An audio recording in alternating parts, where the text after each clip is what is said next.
indeed for joining us at this time. We're looking at very disturbing information that we're getting from the President's Special Advisor on Public Affairs, Chief Ajuri Ngalale. And a statement has been issued, and I think that has led to the suspension of the Minister of Humanitarian Affairs, Betta Edu, by Mr. President Bola Ahmed Tinubu for 585 million naira corruption allegation. So we're not going to go prejudice on this because the president has already issued an investigation to be carried out by the EFCC on this matter. But we're now being joined by Johnson Chuku. He is a financial expert, very vast in economic matters. And thank you so much for joining us, Mr. Johnson. When you heard about this suspension, it actually started yesterday when some Jackson Ude, who is seems to be an elusive person and likes to hit on government officials on corruption allegations. I think he's doing it from the UK or the US. I'm not really sure. I know that he has done that to a number of government officials. Now he's done that on Betta Edu. And before now, people would naturally say that don't take him seriously. But it seems that President Bola Ahmed Tinubu is taking this very seriously and has issued a probe into the Ministry of Humanitarian Affairs. How are you comfortable with that? Well, I think what a rational government will do is what has been done. If that such weighty allegation is brought to the public space and you do nothing, it then means that the government is paying lip service to anti-corruption fight. There are also documentary evidence that have been adduced by those who are alleging that she committed that crime, and that document was signed by her and minuted out by her. So, appropriate thing to do is suspend her so as to allow for better investigation. And that's what has been done. So we will expect to get the outcome of that investigation and what the government does with that outcome. Because by the time you dig deeper, already a lot of news is flying or speculation is flying around that not just the 500 fraction million dollar naira, there are also about 3 billion, and companies are being listed as those who benefited from uh, the 3 billion, including the company that are alleged to be related to a serving minister as well.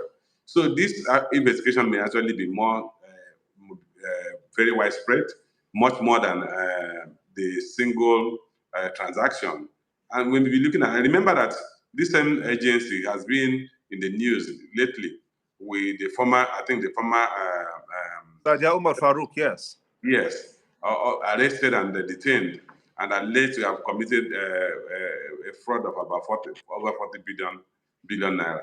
So there must be something in that ministry or in that agency that has Is been. it about, is it, Johnson, my apologies, is it about the ministry or is it a systemic ingrained problem that we face in Nigeria, as been alluded to by the former Vice President Yemi Oshibajo? You know what happens is that you could have a pervasive level of corruption in the country, but then some agencies may actually make themselves more amenable to corrupt tendencies or corrupt tendencies. So maybe you are talking of a disbursement channel that is not properly documented. Some of us have actually cried as a hawks on how you can actually automate this process, and we have said I said a different further that beneficiaries of the conditional cash transfer should be compiled right from their home streets to their local government, to their districts, to their local governments, and that they should be published on a platform that's available to everybody, a social media platform or a website where you can actually go and say, is Gimba benefiting from this? Where does he live in Abuja? And stuff like that. So your neighbors can actually say, about Gimba drives a luxury car, why should he be benefiting from this? So if we don't have that level of transparency, we have created a room for anybody to abuse that system. And that's why a lot of corruption is tending towards or emanating from this agency, principally because we have created a very nebulous structure in terms of identifying the beneficiaries and disbursing to those beneficiaries. Now, Johnson, since yesterday, I've been hearing these side talks. As a matter of fact, I was having some drinks with a couple of friends, and the thing that comes to mind, my take home from that meeting was that, is she mature enough? Is she qualified enough? Do you think that at 37, she's qualified to be minister for such a ministry that has been so controversial, especially in the Muhammad Buhari administration, leading up to this time? And it has not even abated, it has worsened. It has gotten to that level where people's distrust, thinking that Bola Ahmed Tinubu's administration will be one that is an administration that takes no nonsense and is one that is prudent. 37 is not young at all by any standard. At what age was Donald Duke the governor of Cross River State? I mean, the woman we're talking about is from Cross River State. Donald Duke was governor before 37. Ojikalu was governor before 37. General Gowon was president of the Federal Republic before 37. At what age was Mr. Basanjo, General Basanjo, then head of state? So you have people who have actually self-actualized at a very young age. I was a deputy general manager before the age of 37 in a bank. So 37 is not young by any standard. Several people have actually attained even the presidency of world powers at the age of 37. So it's not a matter of age. It's just one, her personality. I don't know anything about her personality. I don't think she has been convicted. So we can't be talking of, we can't really say she's guilty as charged. But if she's guilty, it wouldn't be for excuse that she was too young or that she's too young. Okay, more things are really springing up because maybe she's not the only one that people have been raising questions to as per the handling of their ministries. The minister for culture and tourism, is also in the spotlight. Allegations here and there say that she bought estates in Abuja, fictitious things that were not really clear. We can Control TV cannot verify those claims at this time, but do you think that this administration will be needing to, um, have a reset button on ministries and agencies such that they conform to their mandates? You remember the mandate for the Ministry of Humanitarian Affairs is to provide humanitarian assistance to people that are affected. We know that she went to Jos during the killings of about 190 people there in just in Mangu Bambokos in Plateau State. When she's able to render those kind of assistance through the ministry, how do we get to the point whereby those assistance are documented such that the Nigerian people can see that perhaps she's not a fraudulent person? She used the money as supposedly, and then maybe all this brouhaha shouldn't come up in the first place. I said earlier that the challenge we have on that ministry is that the process of identifying beneficiaries have been very nebulous, cloaked in some level of undefined structure. So you hear that so and so number of people have benefited. You really can't point your fingers to those who have benefited. We should ordinarily have a poverty register or register of the most vulnerable in the society. And like I said, that register should be marked to the individual streets and houses where those people live. It should be available on the public space so that if you say somebody has benefited, anybody, the neighbors can actually know the person has benefited.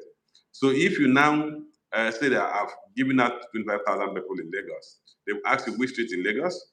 Is it in Olodi Apapa? Is it in Sulere? Is it in... Does it then mean that without that in place, this ministry is a conduit pipe to embezzle money?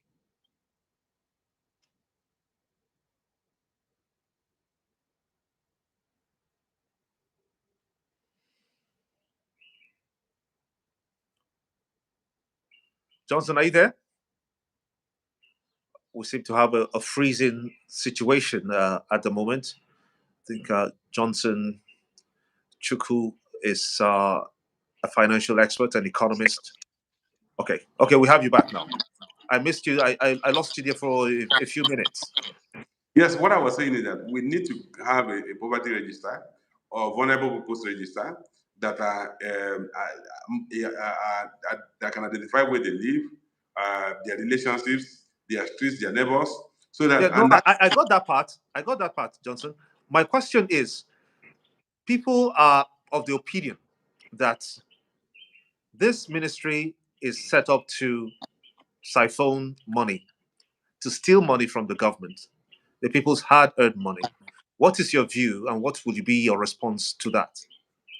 No, I wouldn't think that any government would set up a ministry to steal money from the public purse. Okay, it's good to clarify.